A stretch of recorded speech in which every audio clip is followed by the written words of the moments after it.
Hello, ladies and gentlemen. My name is Robert Weisman. I'm chair of the meeting. I'm chair of the conference, but I'm also presenting now on embedding innovation into government digital transformation. And what I want to do is, we talk about innovation, we talk about digital transformation. What we have to do is start putting the two of them together because they're integral parts. Like, why do you transform if you're not going to innovate and do something new and better? So a lot of this is going to be case-based, case study based, and what worked, and well, some of the stuff that didn't work. So myself, I've spent 30 years in mainly in defense. And then I spent about 15 years consulting. When I was a CGI, I was a management consultant for 10 years, executive management consultant, and I traveled all over the world.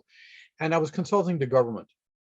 And to be quite honest with you, when I was in defense, we were doing international work, but it was mainly with other defense ministries. I really learned how all the other departments worked when I was working over at CGI, and saw the different cultures and different issues that they were being confronted with. I spent most of my time doing volunteer work, such as chairing this conference.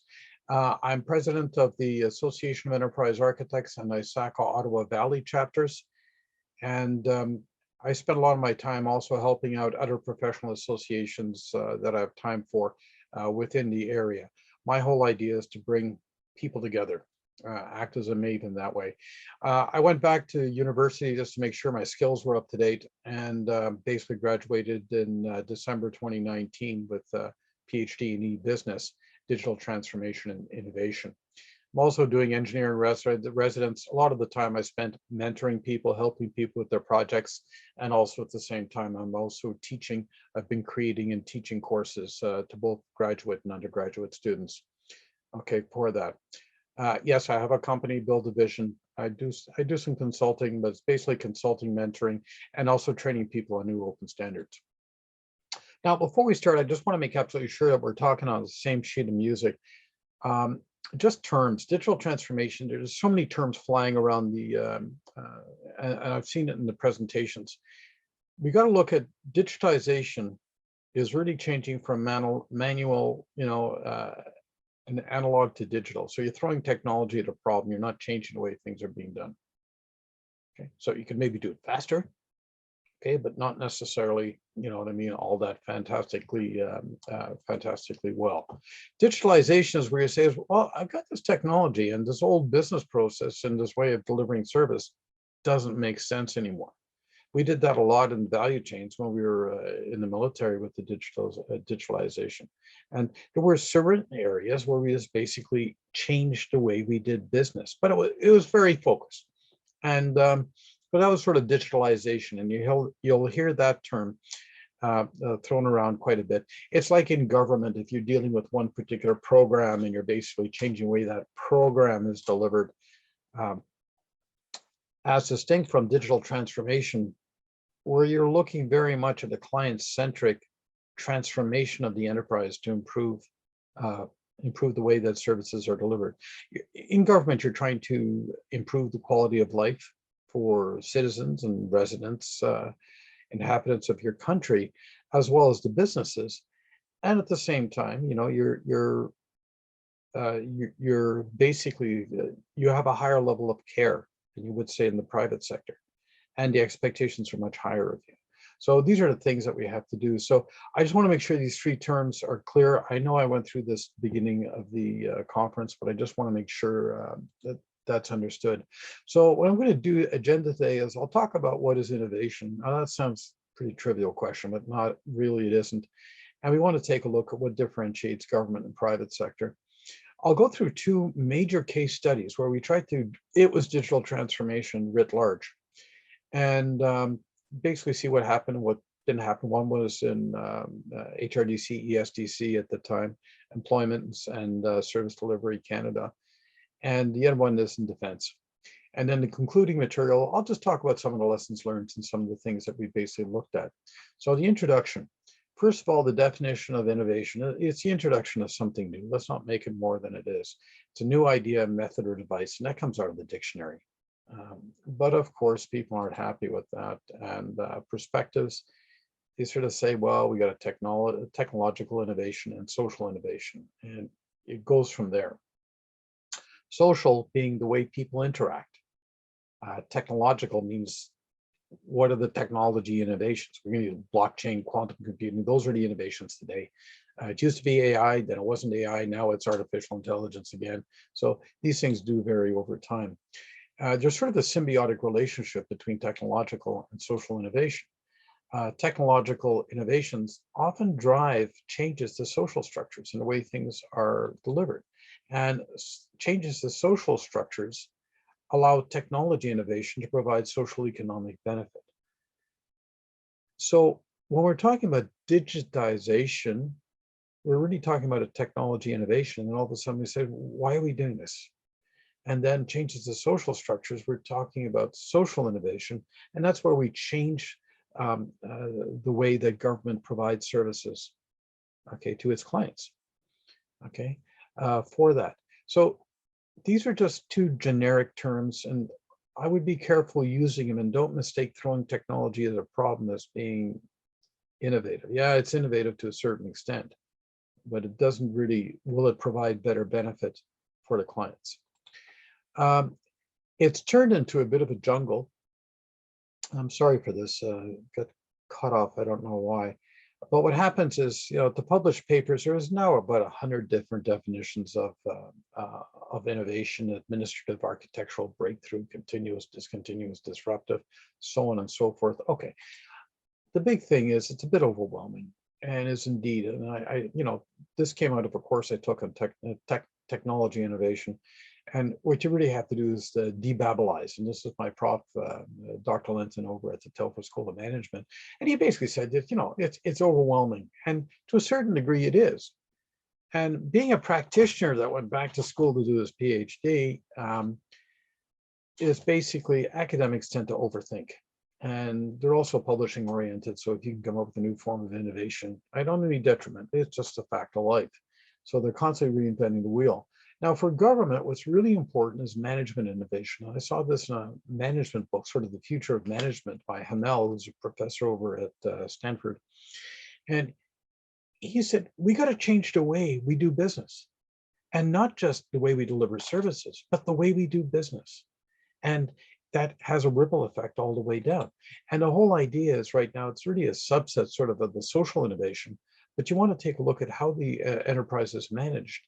And what you really want to do for digital transformation is move people out of their comfort zone. You really need a transformation in leadership. This is hard work, and that's what the case studies will basically illustrate. So let's get to the case studies. The first one is a revolutionary change in government service delivery, and it's really technology innovation push. And the second one is revolutionary change in defense.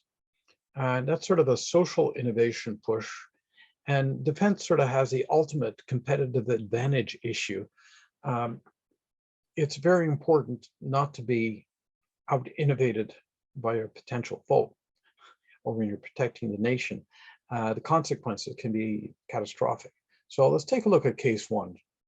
Government benefits. High level, you know, at the highest levels in government, they basically said, make it happen, let me know what legislation to change. All of a sudden, they were ready to make legislative change. And if anybody's been involved in the constitutional wars in Canadian government, that's pretty dramatic. The senior executive level, they were not technology aware. As a matter of fact, they were rather apprehensive about technology, okay, for that. And it was not just being a Luddite. I mean, there were some pretty good reasons for that. CIO, we can do it. The analysis, and when we got to the people didn't want to change the way they did business. So we had to take an information-centric approach. It's called information engineering, but it's an information-centric approach, where we basically took the information and basically reverse engineered what processes do we have to make to provide these services and so on and so forth. It's a good way of just clearing the board and coming up with a dramatic business transformation. We found out that process-centric, everybody wanted to tweak their own business, but they didn't want to give up their power base, which is, it's an important consideration, okay, for that. And it's a very complex environment. So we went to life event-based service delivery, where who were citizen-centric. And they had 1,440 life events. So he created a taxonomy, and these were the top 12 that basically came out. Birth, school, work, sickness, disability, paternity, volunteer, unemployed, homeless, retired, low-income pensioner, and death, cradle to grave. And essentially did an analysis. Some of the management consultants, and I can't remember which company, but they did a super analysis of that. And they basically said, these are all the programs that are available to individuals when they reach these particular key life events. Now, I don't want you to read them all, just look at the complexity. The next slide is going to be really, this is in one province, and British Columbia and the Yukon basically share. All of a sudden, you see just this incredible web of multi-jurisdictional services that are being rendered. And some of them conflicted, some of them not deconflicted. Every province has a different map of services to the individuals, okay, depending on the life events. This gets complex very quickly, especially when there's a function of bilateral. When you're dealing in multi-jurisdictional issues, this is not trivial. Now, just imagine if you have a legacy set of systems that were just strictly dedicated to delivery of one of these bubbles.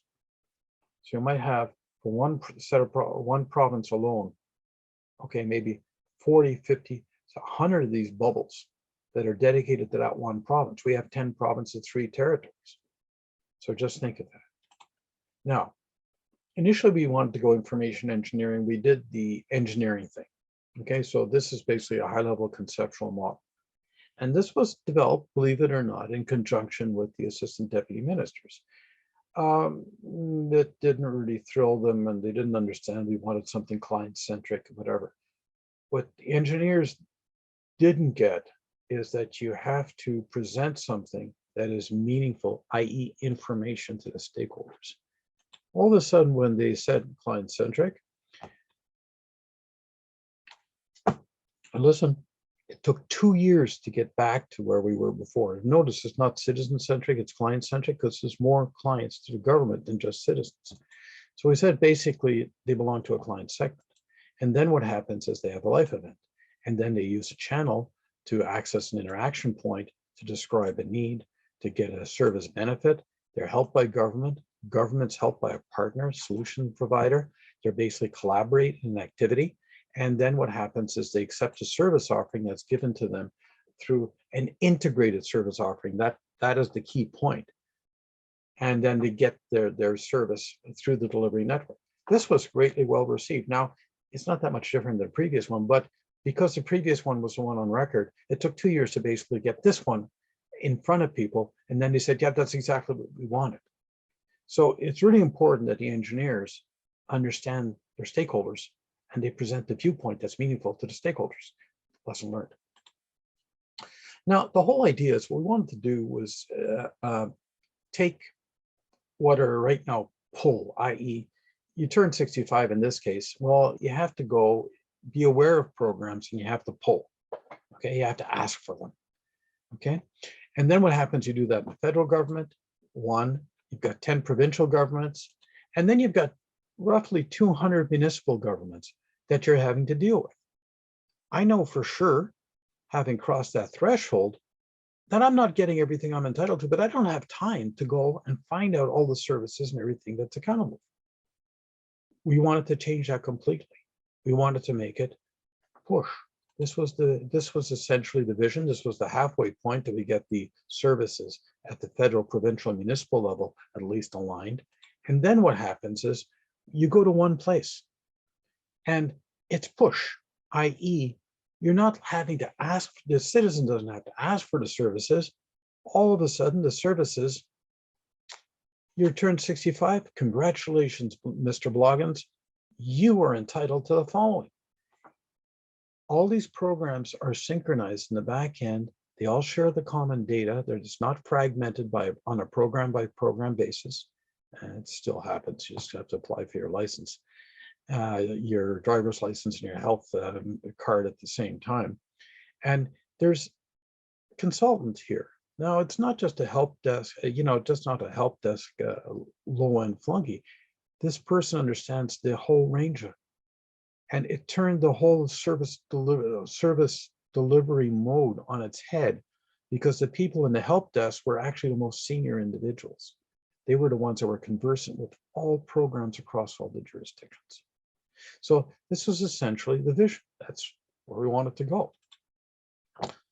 And then we had to do our architectures. And before you knew it, we got into policies. And every policy said, you have to be compliant with the following. Well, before you know it, you spent all your time checking architectures against every one of these compliances. Okay, I did it. It took 6 months to get through all these acts and make sure that it basically was compliant. And when we finished, all of a sudden, some of the acts have been modified. So we had to go back. Okay, reminds me of the Bob Hope movie, where all of a sudden he's finished peeling potatoes. He's on kitchen duty. And all of a sudden he gets up and the ceiling opens up and a new vat of potatoes falls down. He's back to square one. Anyways, this is not trivial. And this was, again, one of the things is that they want to innovate, but these are major roadblocks towards innovation. The policies aren't easily done. And that's AI, I think, has an interesting role in basically ensuring compliance. So the government benefits issues, sort of the lessons learned high level. Okay, we were dealing with results, senior executive level. There was a frightening implications of change, because the program-centric delivery model was being broken. Okay, it was basically going to be delivery across all the programs. Certain entire executive empires would be dissolved. They'd be changed and modified, but they would be dissolved because they were no longer needed, because we weren't doing the pull, we were going into a push. Quite a different. And generally speaking, they put up barriers, okay, for it. And a lot of the excuses were, we're just too busy. We don't have time to change, okay, for that. CIO, a lot of the habits were, and people are getting better trained now, but they went back to old paradigms, okay? And, it was a big challenge. And we'll talk more about that later. And then the outcome is that there was a replacement of targeted system by a new old system. So they ended up just throwing technology at the problem, changing the platforms. So they ended up having new old systems. They didn't change the service delivery paradigm, okay, for that. Ironically, they did some integration, and all of a sudden the department was broken up into 4 chunks. And then you have to create a 5th chunk with that shared services portion that was common to all of them. It wasn't all that well handled. It was an interesting experience, but just goes to show you had an innovative concept. It was supported at the very highest levels, but then that middle management portion, things started to fall apart. And some of it was large P politics, some of it was small P politics. Case study 2, defense, the digital battle space. Well, all of a sudden, make it happen, $3 billion. Okay. At that time, the senior executive level, they were not technology aware. Defense has evolved since then. And the real concern, they were scared because all of a sudden this technology would make a lot of their skills, a lot of which were based on World War II, obsolete. CIO science, well, maybe we can do it. And they came up. It was a really wicked problem. So we had to take a look at unstructured prototypes and real life conditions and assess not only what is needed, but what are the implications of it, okay? And at the same time, culturally, the integration of Army, Navy, and Air Force and integrating all their assets, that's not trivial. Okay, so they were going through a culture change. So it was a double culture change, the technology culture change and the culture change of having to work in different ways with different folks. The business perspective was, again, and this is from Korea, what I mean, existing capability was entrenched and the way of doing things. And they were very reticent to go to something that's untried and leverage technology. So they knew there was an issue, but they didn't want to change the way they did business, which is very common, okay, for that. came up, and a lot of this came from the United States, where they looked at the network-centric enterprise. And they looked at, basically coherent business operations, Army, Navy, Air Force, everybody work together, adaptive collection, so you don't have the same assets collecting data all at the same time, collaborative analytics, what a thought that everybody could basically work together on the data and share the data, and essentially you had strategic partnerships, because sometimes some of the data, you have allies. NATO is an excellent example of a strategic partnership. And then they needed seamless access to information, i.e. an integrated information store, a unified architecture, quality information and services through stewardships. These are not new concepts. These were around a while. And then on-demand services, so people could have access to their data they needed, data to the right person at the right time at the right place. So the iterative process was to move ahead. And first off, we prepared the systems, and we basically we brought in people from the field. We had a week to train the people. We conducted the exercises using the new technology. And we said, how do these new business processes work? Because we had changed the way, we changed it a little enough that people could basically adapt to it very quickly, but significant enough to really leverage the technology. That was an exercise unto itself. And then what happens, it was a function of controlling what was happening, and also at the same time using operations research to compare the manual system versus the automated system. And then what happened to validate the results for business value. I ended up spending months in the field while I was with R&D. Yeah, I was the R&D monkey for this one, in charge of requirements.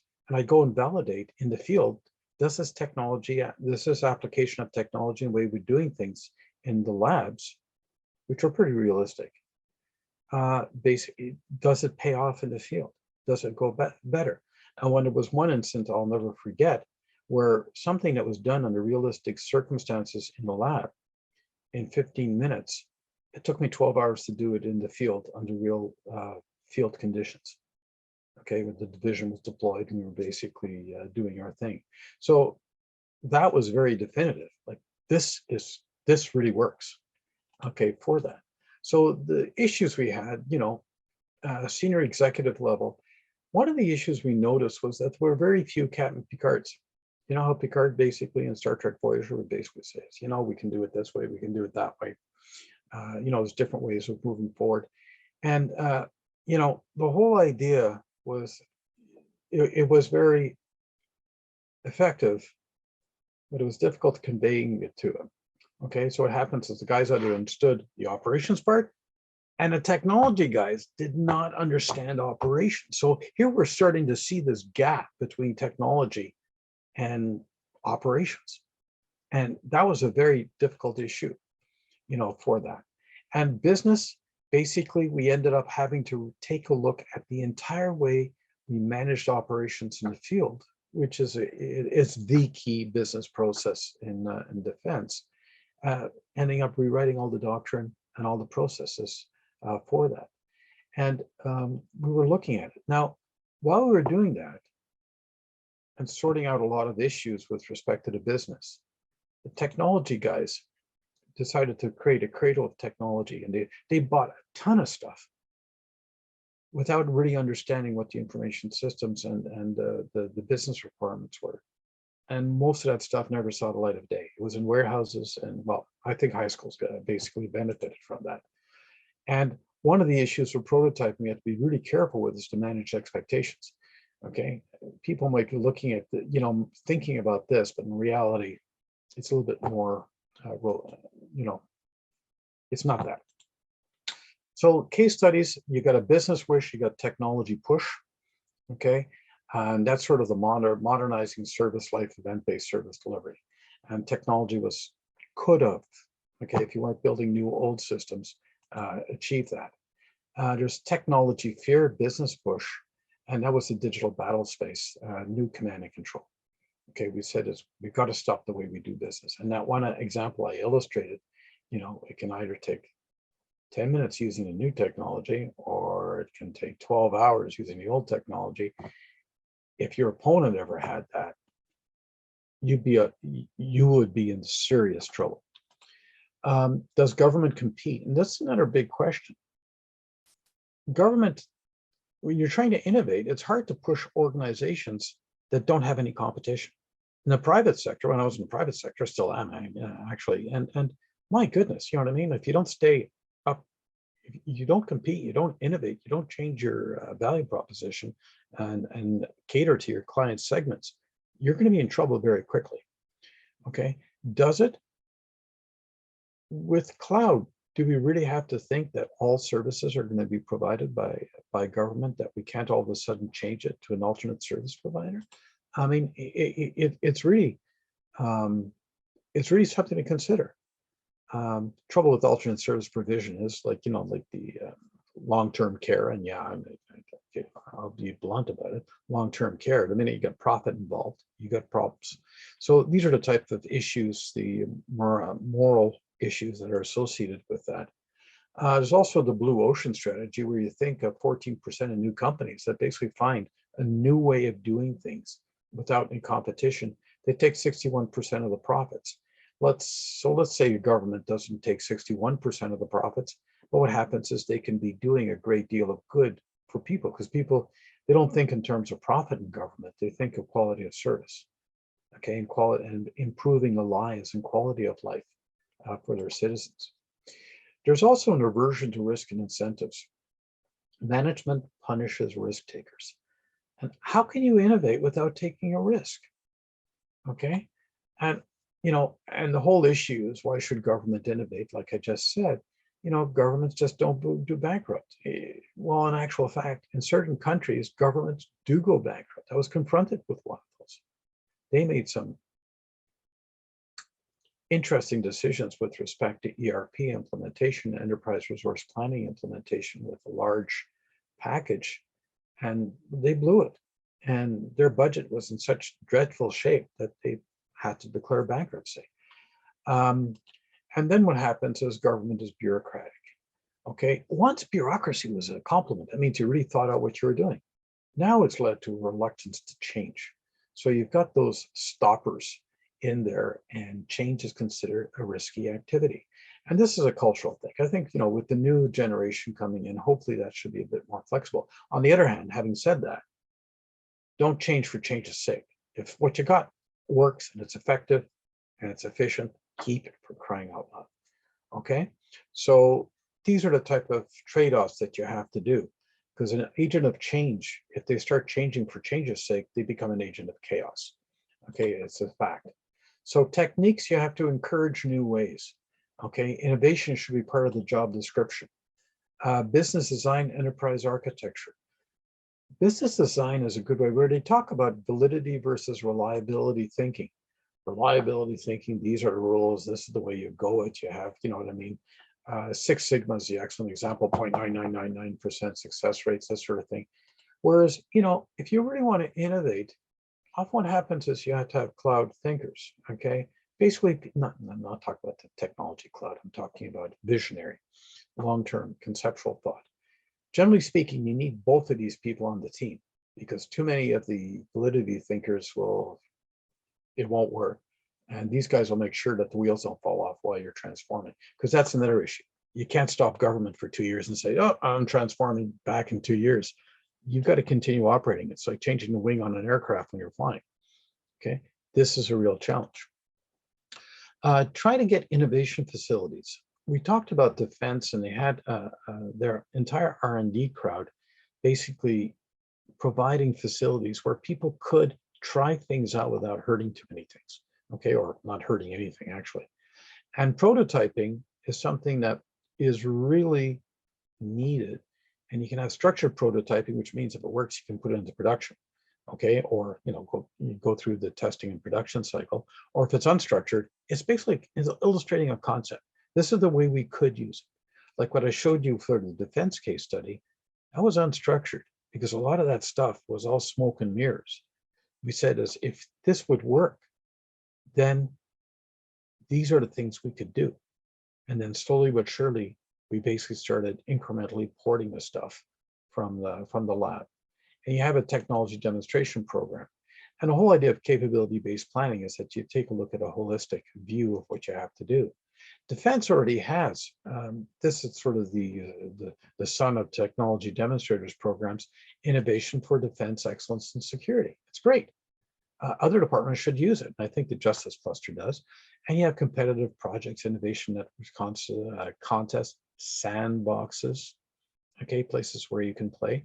And this is just not nationally. They have international exercises where you can bring your technology and say, bring these standards and we'll try out what you've developed. It's really great. It really works well. And then you have test drives where you can put the tech through its paces. And that's some of the things. The whole idea is right now is from defense point of view, they have an incentive because a lot of the work, especially in artificial intelligence, is dual use. And what works in civilian society can basically work. And not just in the military, but also in government. So these are the techniques. What you have to do is you have to harvest the lessons learned from these technology demonstrators. One of the big things is what you want to do is you sort of have the technology innovation, especially in government. It takes a long time for the social innovation to catch up and take advantage of it. And what you want in your digital business transformation, okay, is to basically find something that works technologically, get to society, the social change. And at the same time, if you want to make a social innovation and you need new technologies, that's where you're going to have to invest in R&D. Okay, and I'll talk about that in a moment. So holistic capability concept, you've seen capability-based planning before, where capabilities are capabilities of the business. I wouldn't say business capabilities, has a different connotation. And what you're trying to do is get, you increment it, you basically implement it incrementally, and you take a look at all the dimensions of what you want to do. Not just the technology side, or not just the people side, or not just the organizational side, not just the, oh, we got to build a data center, so we got to build a building. You've got to take a look at it all together. And there's also another dimension that should be looked at, that's R&D, research and development. Defense always has research and development out there, because sometimes you know what you want to do, but it's not there for that. So challenges and perceptions of R&D, you know, pie in the sky, there's a real disconnect between the people conducting the R&D and the people, you know, the operations people. The militarized perspective, computerized command post, one of the generals said, "Je veux pas faire la guerre en pantoufles." I don't want to sit there and have a computer, I don't want to have an automated command post because I don't want to go to war in my slippers. Okay, I want to be out in the field. We saw lots of illustrations where these people were out of contact and things were changing in a very dynamic manner. So these are the things that right now you basically have to overcome. It's more of a mentality issue. People are used, you know, the industrial age worker, we're way beyond that. We're into the knowledge-based worker. Okay, and what you have to really do is not give them detailed instructions. Okay, they're not working a production line. You want general guidance. And one of the leadership responsibilities, what they call shared situational awareness, is provide them the information with which that they can make an informed decision. Give them overall guidance and then basically get on with it. We've got people that are incredibly talented and gifted. Don't treat them like drones on a production line with grade 2 education. A lot of these people have university. And this is often we're talking about management change. You have to change the organization in the way it's functioning. The hierarchical model has to be evolved much more into a network model that actually works in the new age. Okay, for that. So government wants this, but they organize for this. And this has been a case study. So you can't just take the technology, throw it at it in a couple of business processes. You've got to keep your people. You need a plan. You need multidisciplinary leaders. You need to know where you are. Okay, you need to know where you want to go. You need an implementation, a migration plan. Okay, and you need somebody that straddles the technology, non-technology divide in order to make things happen. Okay, this is particularly important. You need a plan. You need multidisciplinary leaders. That's why, for example, the program I teach in digital transformation and innovation, it goes across all of the engineering and technology domains. So I got people from the business school, I got people from all over, and they're taking this course for digital transformation. And so as a consequence, what happens, and some of the viewpoints are really quite different amongst the individuals. I think that's to be encouraged. They have different ways of looking at the world. There's nothing wrong with that. We saw that in the previous sessions that we had this earlier today, where we had people that they didn't have a technical background and they were dealing in digital transformation, but they're dealing with the people side, the empathy. That's a part of the business design process. But we need more Jean-Luc Picards, guys who can talk with the engineering officer and understand what he's talking about. Okay. We also need to basically get a grip on coordinating our capital and operations and maintenance spend. This crippled the first challenge is because what happens is all the money was spent on operations and maintenance, i.e. maintaining the systems, and there was virtually no money left for doing real change. And this is one of the issues that really has to be taken into account. Okay, for that. You need both, but you need to coordinate that. Costing, I know it's not sexy, but it's pretty important. Enterprise business planning relationships. Generally speaking, you got to know where you are, where you want to go. And what you want to do is just basically come up with an enterprise strategic plan. Then you come up with annual business plans, and then you might have segment business plans within the organization. Well, why is this different than the architectures that basically provide the relationships between all the assets in the organization when they come up with their transition architectures? They've got to be combined.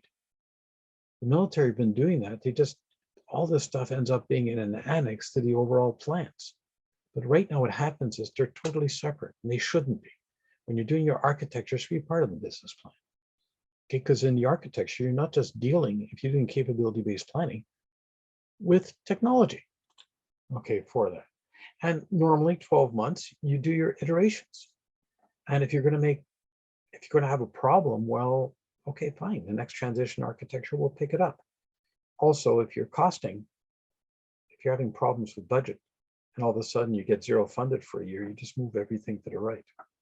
So transition architectures deliver discrete business value and a bunch of capability increments. So this is another way of just basically looking at that. So the focus in government is that you have to focus on technology innovation. That's not a problem, but you have to improve the social innovation portion, okay, for that. And what you really need to do is have a coordinating oversight, basically management innovation. It could be called governance innovation, whatever. But this is a real problem. And that's what we've seen in integrating innovation, is that people are focused on technology. Oh, we're going to do quantum computing, we're going to do this. And they're not kind of looking at social innovation, digital services, but they're really ignoring the management innovation side. So what we need to do is take a look at different drivers in the public sector to move folks. It's not going to be money, it's going to be service, quality of service. We really need to innovate leadership and management. And I think the government right now, certainly the Canadian government from the presentations we've had earlier, they're being very dynamic, as well as the United Nations. And, like I said, in the health informatics we had, successful efforts are not always technology-led, okay? And I would recommend is that they be business-led with a strong technology input, okay? Prototyping is key, show me, okay? And then the right people are your best resource. Continuous learning, cross-posting business and technology. How many of your technology people have actually delivered pensions? I'll just throw that out to you. They don't cross-post people anymore. And so people don't understand each other's problems or the opportunities to improve service. So that basically concludes my presentation. Right now, I'm going to stop my share, and then what happens is I'll go in if anybody has any questions. If not, I will say thank you for, okay, sorry.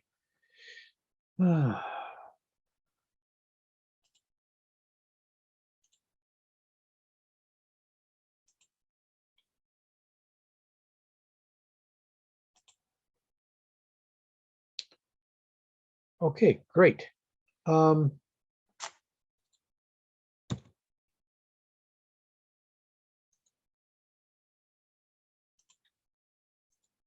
anybody have any questions?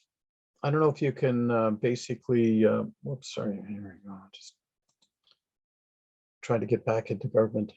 Has anybody got any questions?